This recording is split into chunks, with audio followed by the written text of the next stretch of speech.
When fairness became a demand. When I was 8 years old, my grandparents sat me down and told me they were putting me in their will. My grandpa told me, "You're going to college one day and this money will help you get there. You're my smart kid."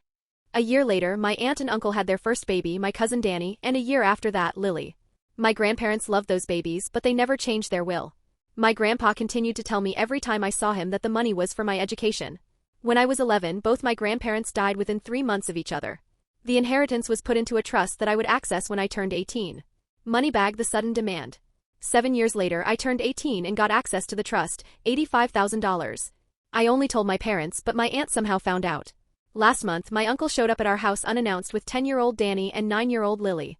He sat down and started with a speech about family and fairness.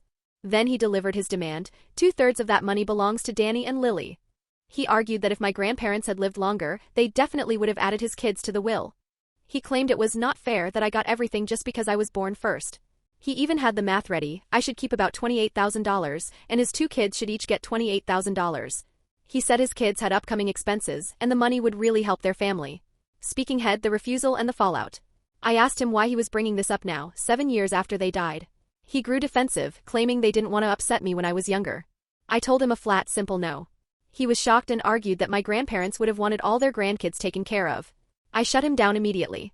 If they wanted that, they had a whole year to change the will. They didn't. My uncle's face went red. He called me selfish and greedy. Then he pulled a manipulative move that truly infuriated me.